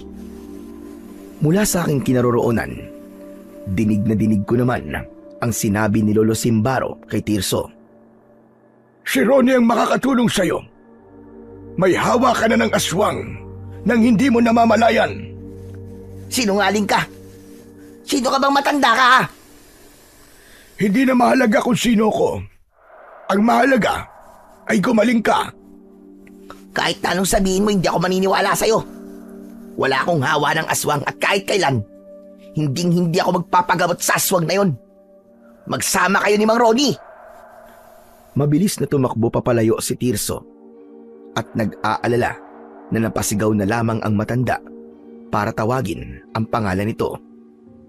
Kaya naman, nagkaroon ako ng pagkakataon para lapitan si Lolo Simbaro. Sa wakas, nakita ko rin kayo. Kaloy, anong ginagawa mo rito? Bala ko po sanang kausapin si Tirso kaya lang narinig ko po kayo eh. Masasagot niyo na po ang tanong ko. Sino po ba talaga kayo? Bakit ako at si Tirso lang po nakakakita sa inyo? Nalaman ko, hindi kayo nakikita ni tatay. Pwede po ba wag na po kayo magkunwari? Gusto ko po malaman kung sino po ba talaga kayo. Isa kong mahiwagang ermitanyo na nagbabantay sa baryong ito. Ikaw ang napili kong bagong tagapagligtas ng mga tao laban sa mga lumalakas na puwersa ng kadiliman. At tama ka, ikaw at ang may hawa lang ng aswang ang pinagpapakitaan ko. Isa na roon ang iyong ina na si Rona. Ano pong ibig niyo sabihin? Hindi nababaliw ang mga taong may hawa ng aswang. Kundi kinakausap ko sila. Tinutulungan ko sila. Pero halos lahat sila ay tumatanggi sa akin. Ang ibig niyo po bang sabihin? May hawa po ng aswang ang nanay ko? Tama ka. At malakas ang kutob kong siya rin ang magiging banta sa buhay mo. Sa oras na tawagin na silang lahat ng pinuno ng Amalanhik, gagamitin niya ang iyong ina para patayin ka. Kaya magpakatatag ka. Palagi mong iisipin ang mga ibinilin sa iyo ng iyong ina. Pati po bili ni nanay. Alam niyo rin? Oo, alam ko. Dahil naroon talaga ako ng gabing yon. Kung totoong naroon po kayo sa loob ng silid ni nanay nun, ng gabing bago siya nagpakamatay, bakit hindi niyo po siya pinigilan? Ang pasya ng mga tao ay hindi ko maaaring baguhin, lalo na kung binigyan ko sila ng babala. Yun lang ang saklaw ng aking kakayahan. Patawarin mo ko kung kinakailangan kong magpanggap. Ngunit alam ko na matutulungan mo ko. Pigilan mo ang paghukom ng aswang. Iligtas mo ang mga tao. Iligtas mo silang lahat, Kaloy. Paano ko po sila maililigtas, Lolo Simbaro? Ano po ang gagawin ko? Manmanan mo ang nagpapanggap na albularyo. Siya lang ang sagot sa mga katanungan mo. Teka, ano pong ibig niyo sabihin? Kung iisipin, siya lang ang albularyo ng mga panahon na kumalat ang hawa ng aswang. Lahat ng mga ginamot niya nagbago ang kilos. Hindi nagtagal. Nawala sa kanilang sarili. At si Tirso, sa kanya rin nagpagamot. Napansin mo ba ang itsura niya kanina? Nasa panganib na siya. Ang sinasabi niyo po ba ay si Mang Digong? Pero paano po? Bulag po siya. Paano kung nagpapanggap siyang bulag? Maraming posibleng dahilan. O di kaya naman, ang kuba niyang kasama. Magaling magkunwari ang nilalang ng dilim. Kaya gusto kong magmanman ka. Magkunwari ka rin kung kinakailangan. Pero, paano po si tatay? Tsak po na magtataka siya.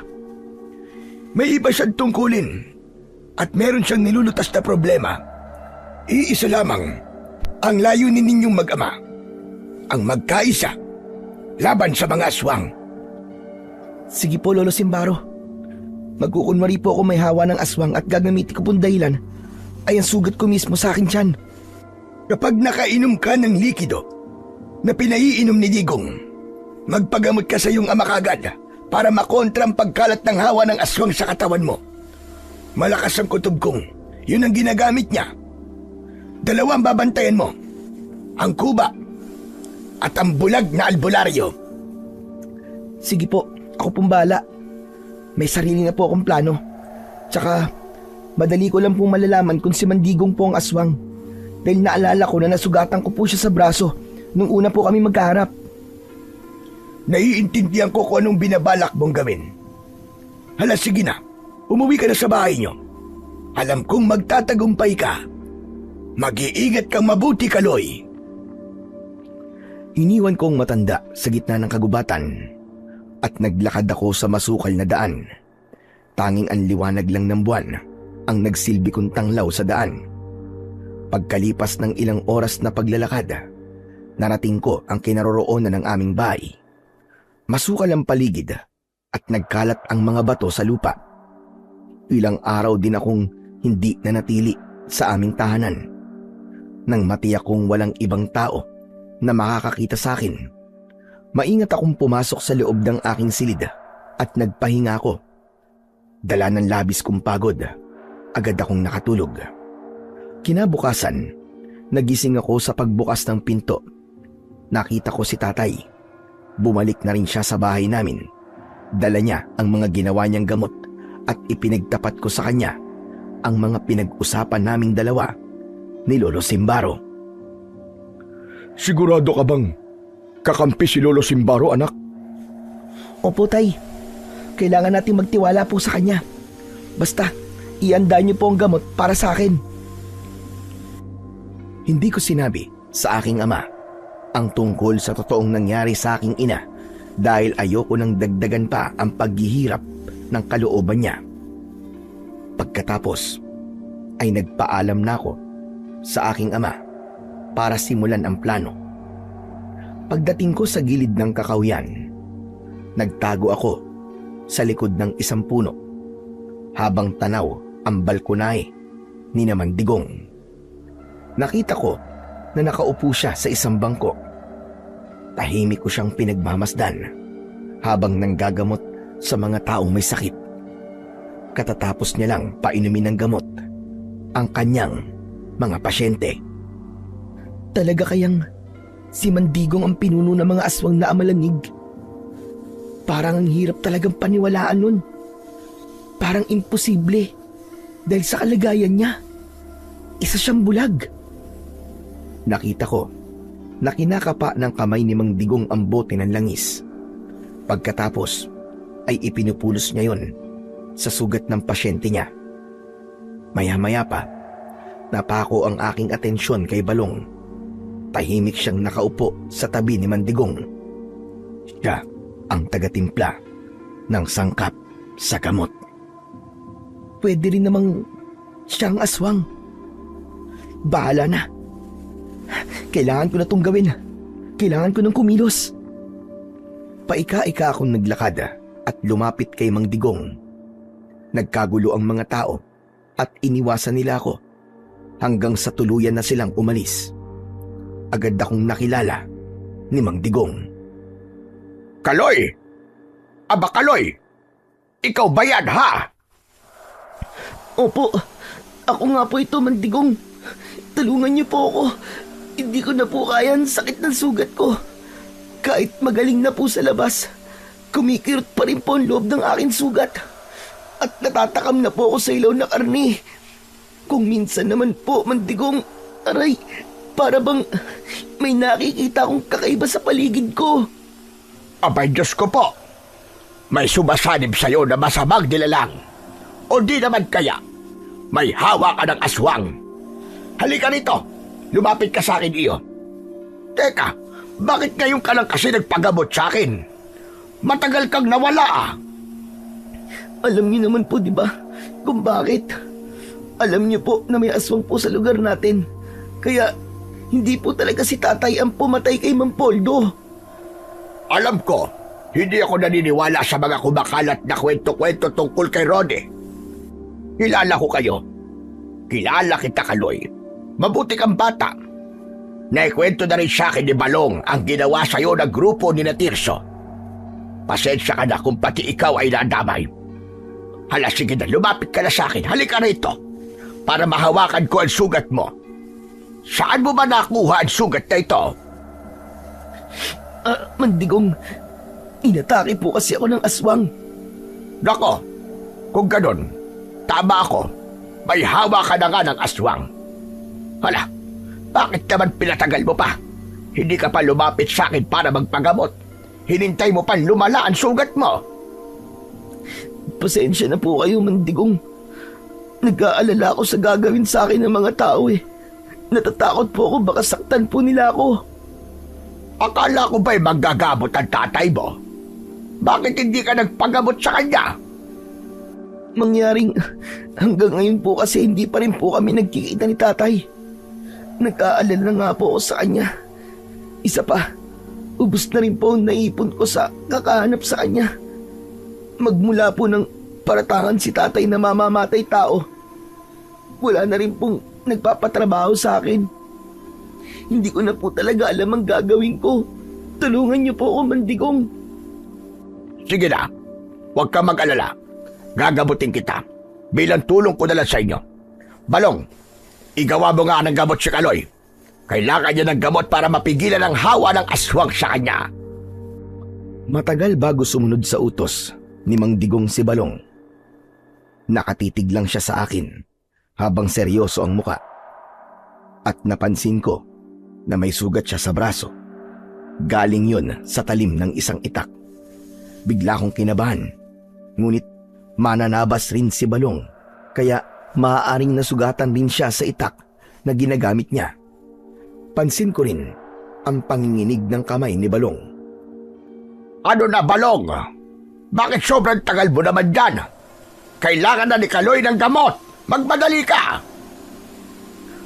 Dahil sa pagmamadali, nabuhusan ni Balong ng gamot ang suot na mahabang manggas ni Mang Digong. Ano ba naman yan, Balong? Ano bang ginawa mo? Hindi ka nag-iingat. Sinayang mo ang gamot. Pambihira ka naman, oo. Alam mo, limitado lang ang supply natin ito. Nanlaki ang aking mga mata nang sa pagtaas ni Mang Digong ng manggas niya ay nakita ko ang sugat niya sa braso. Nagnanaknak yun, hindi humihilom at maitim na rin ang paligid ng sugat. Mang Digong, may sugat po kayo ah. Ano po nangyari dyan? Ito ba? Wala ito. Kasalanan kasi ito ni Balong. Biruin mo, pinagtulungan siyang bugbugin ni Tirso at ang mga kasama niya dito sa bahay ko. Aba, ay gumanti ng taga itong si Balong. Nakailag si Tirso. Ayun, ako ang tinamaan sa braso. Muntik pa nila ako mapatay dahil lang sa mga kalokohan nila.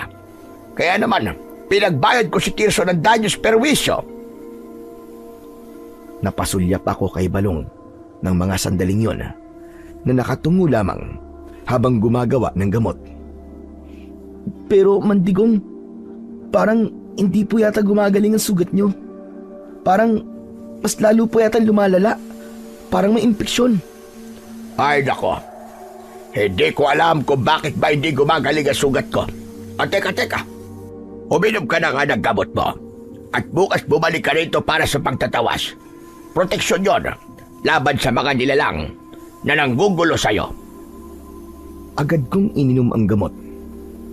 Kahit para nang sasabog ang dibdib ko sa labis na pag-aalala, kailangan ko pa rin ipagpatuloy ang pagpapanggap ko. Sige po, Mandigong. Salamat po. Kailangan ko na pong umalis. O sige, Kaloy. Mag-iingat ka. Bigla kong nahilo nang ako ay tumayo. Ngunit hindi ako nagpahalata na nakakaramdam ako ng ganung pakiramdam. Mabilis akong tumakbo. Ginamit ko ang natitira kong lakas para makarating sa bahay.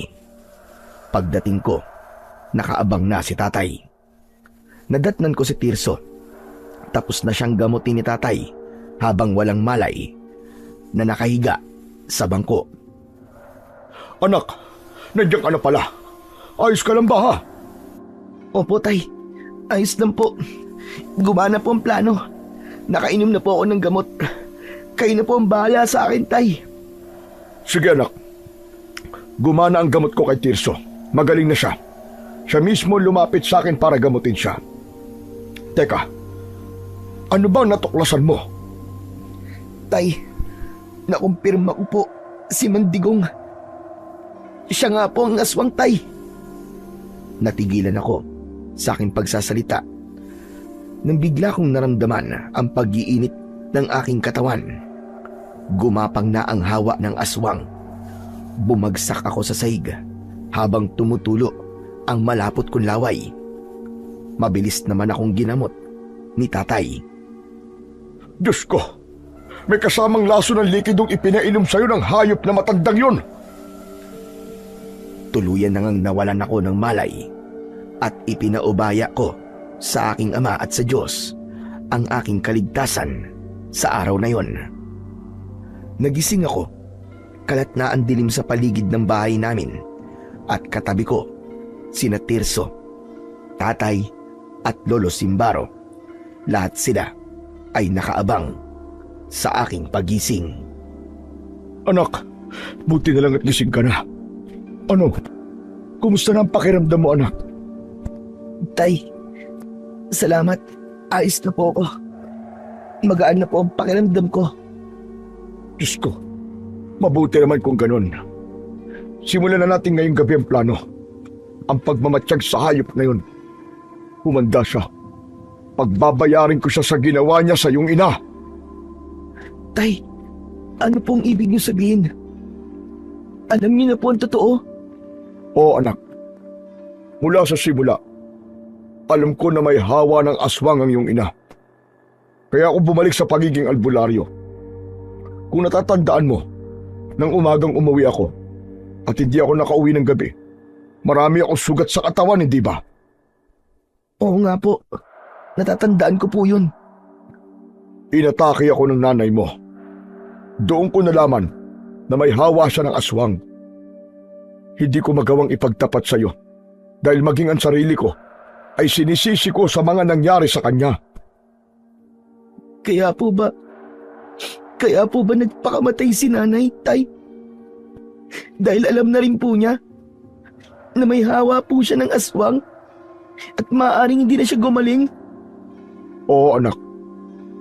At sa kagustuhan niyang wakasan na ang kanyang paghihirap at wala pang ibang madamay, mas pinili niyang magpakamatay na lamang.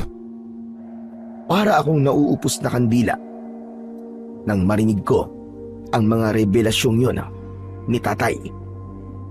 Nagunahan na maglandas ang mga luha ko sa aking mga mata at napahagulgul na lamang ako ng iyak. Maya-maya pa ay nagsalita si Tirso. Kaloy, patawarin mo ako Patawarin mo ako sa lahat ng mga kasalanan ko sa'yo. Hindi ko alam na ang bigat-bigat na pala ng pinagdadaanan ng pamilya niyo. Tapos dinagdagan ko pa. Patawad talaga. Wala kang kasalanan, Tirso. Ang malaga, alam mo nang hindi kami masama at hindi aswang si tatay. Oo, Kaloy. At nahihiya talaga ako sa mga nangyari, sa lahat ng mga nagawa ko. Handa akong tumulong sa inyo. Alam ko na rin ang plano ninyo. Ginamit kang dahilan ni Mandigong. Sinabi niyang tinagaan ni Balong at nakailag ka. Kaya raw siya nasugatan sa braso. Ngunit alam ko na hindi ordinaryong itak ang nakasugat sa kanya. Kaya nakumpirma ko, siya talaga ang pinuno ng aswang na umatake sa isa gubat. Natatandaan mo na minsan mo siyang pinagsalitaan ng masama, di ba? Kaya ba sinaktan niya ako dahil gumaganti siya? Isa pa, wala akong alam sa sinasabi niya. Alam ko. Kaya nga lumakas ang kutob kong siya ang gumagawa ng aswang. Maya-maya pa, si Lolo Simbaro naman ang nagsalita. Sa pagkakataong yun, ako na lamang ang nakakakita sa mahiwagang ermitanyo dahil wala nang hawa ng aswang si Tirso. Sige na, kumilos na kayo.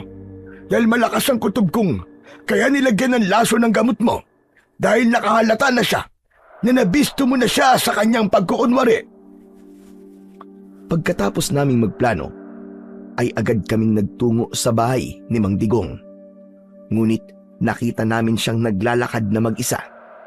Nagkatinginan pa kaming tatlo. Naniniwala ka na ba sa akin ngayon, Tirso? Nagpapanggap lang siyang bulag. Oo, naniniwala na ako. Kitang-kita ko kanyang ginagawa. Pero anong dahilan? Bakit niya ito ginagawa? Saka na natin alamin kung bakit. Kailangan natin siya sundan. Ay, ihanda niyo po ang mga gamot para sa biktima ng hawa ng aswang. Oo, anak, ihanda ko na. Agad kaming sumunod kay Mang Digong. Nagtataka kami na ang daan na tinatahak niya ay papunta sa sementeryo.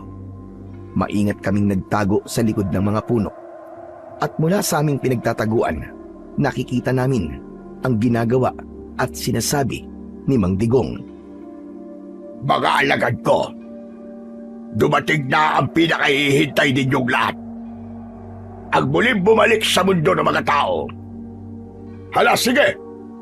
Magsibangon kayo! Magsikilos kayo! Ubusin niyo na ang lahat ng mga tao sa baryong ito para tayo na ang maghari sa buong lugar na ito! Mula sa aming kinatatayuan, kitang-kita naming tatlo ang paglabas ng mga kamay ng mga bangkay mula sa ilalim ng lupa. Naaagnas ang katawan ng mga nilalang na bumangon mula sa hukay.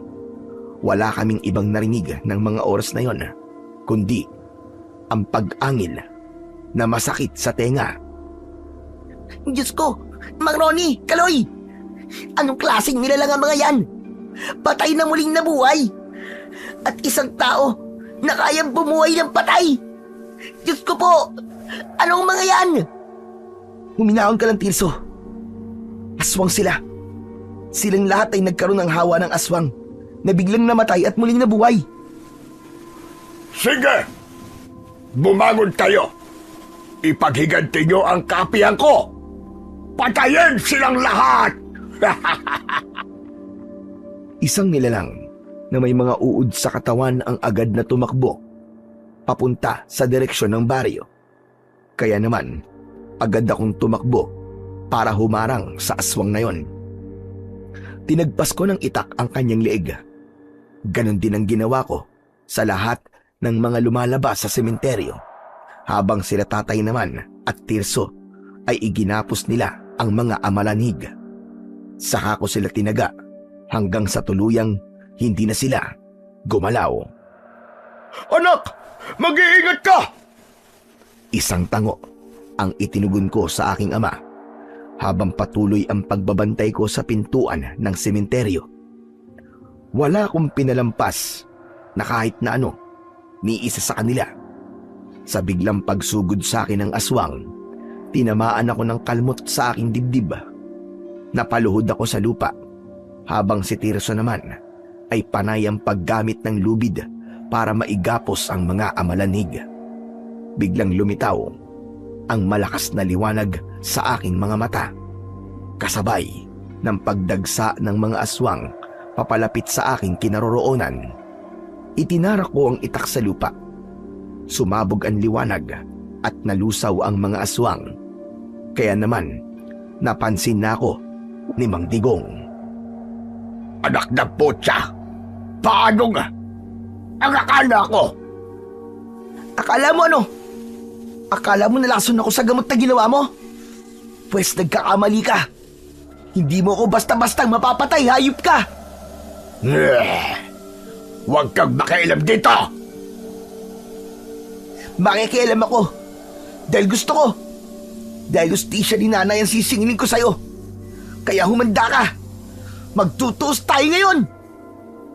Malagagamba akong gumapang sa lupa, papunta sa kinaroroonan ni Mang Digong. Lumukso ko ng mataas, sabay tarak ng itak sa kanyang balikat. Ngunit tinabig niya lang ang kamay ko, kaya bumagsak ako sa lupa. Bumangon ako at mas hinigpitan ko ang pagkakakapit sa aking hawak na itak. Lumitaw ang malaapoy na liwanag mula sa talim nun at malakas kong itinagayon sa aking kalaban na pinuno ng mga amalanig. Pero nasalag niya yon gamit ang kanyang kamay. Ngumisi siya at sa mismong harapan ko, nagbago ang kanyang anyo. Naging isang aswang na amalanig, sabay suntok sa aking tiyan. Bumagsak ako ng pasadsad sa lupa. Kung alam ko lang na ikaw ang magiging sagabal sa mga plano ko, hindi na sana si Rona ang hinawaan ko ng pagiging aswang, kundi ikaw na mismo. Pero hindi pa naman huli ang lahat. Huli na para sa'yo, halimaw ka! Dahil hindi ka sasagtuin ng sandata ako! Sandata mong walang silbi! Ikaw ang walang silbi, demonyo ka! Bakit mo ba ito ginagawa? Bakit mo pinarurusaan ang mga tao? Idinamay mo pa ang aking ina na wala namang ginagawang masama sa'yo! Ray! Tinatanong mo kung bakit, ha? Ang nanay mo ang dahilan kung bakit ako nabulag. Inakusahan niya ako ng paninilip kahit hindi naman.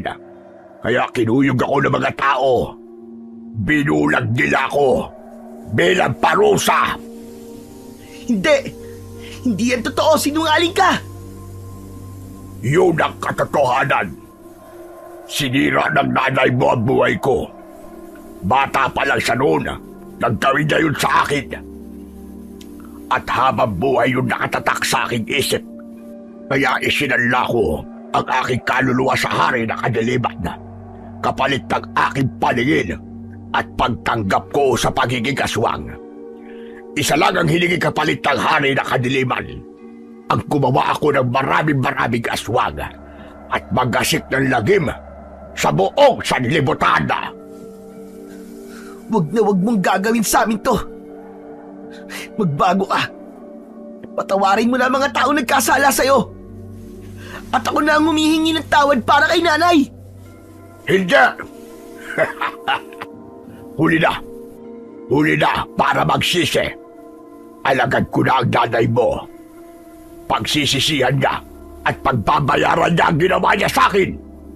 Dahil siya mismo ang gagamitin ko para patayin ang sarili niyang anak. Wag! Wag mong gawin ito! Ngunit huli na, nakita ko na merong bumangon na isang bangkay mula sa ilalim ng lupa. Lumitaw ang aking ina para akong mababaliw sa nakikita kong anyo ni nanay. Sige, Rhoda. Salubungin mo ang anak mo. Patayin mo siya.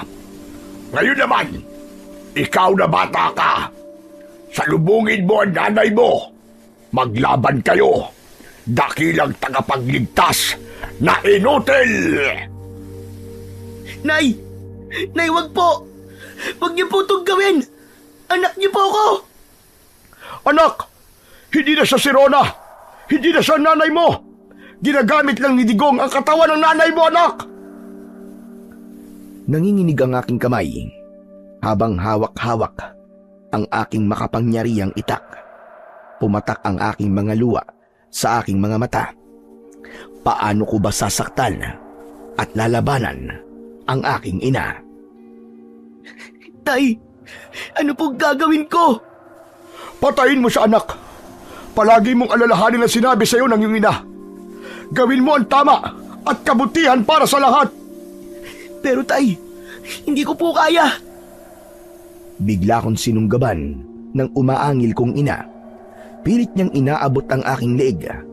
Hindi ko siya magawang saktan. Magpakasaya kayo habang ako naman sasalakayin ang mga tao.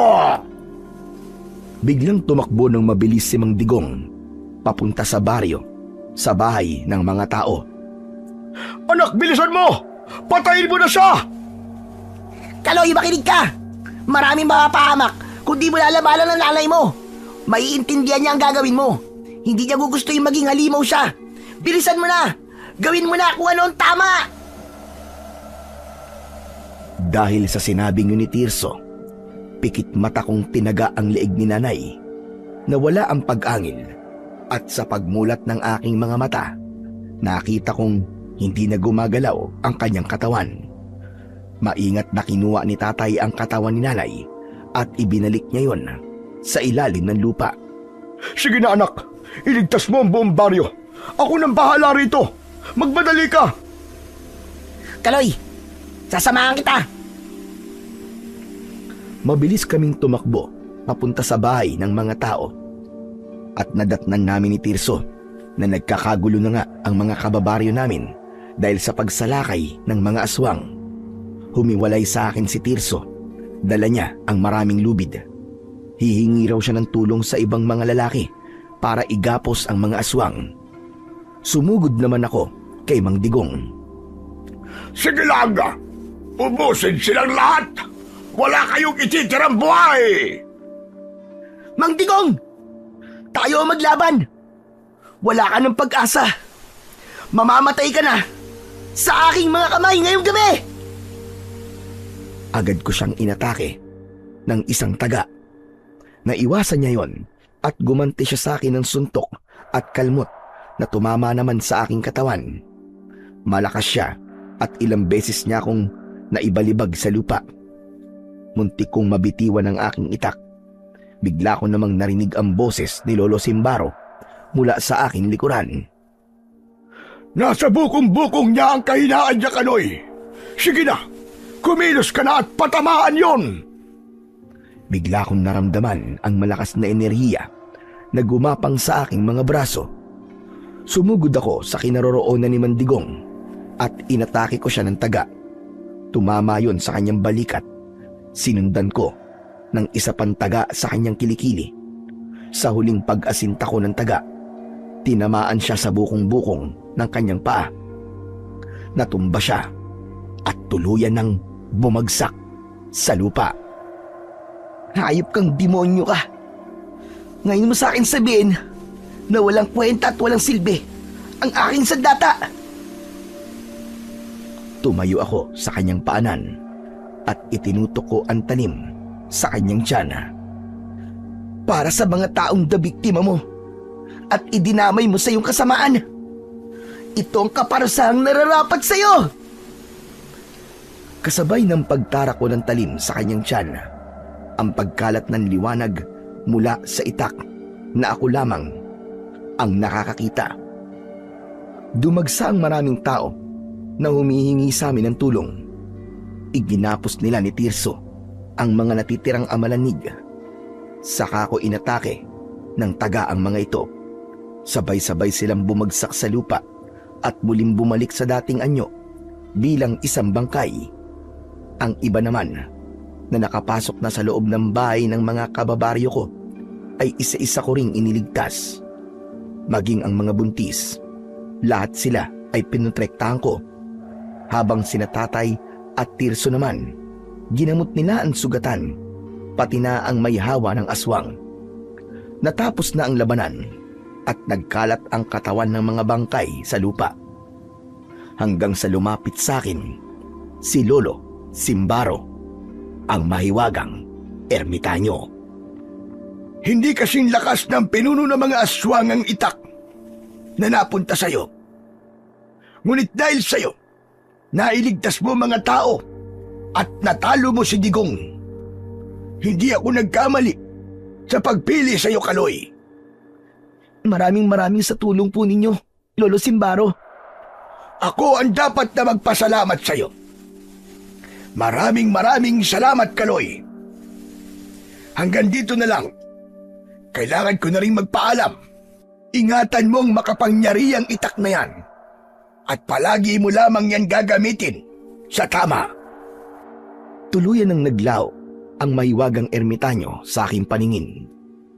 Marami ang nakapagsabi sa akin na ng gabing yun, nakita rin nila si Lolo Simbaro bago ito tuluyang nawala sa madilim na bahagi ng Kakahuyan.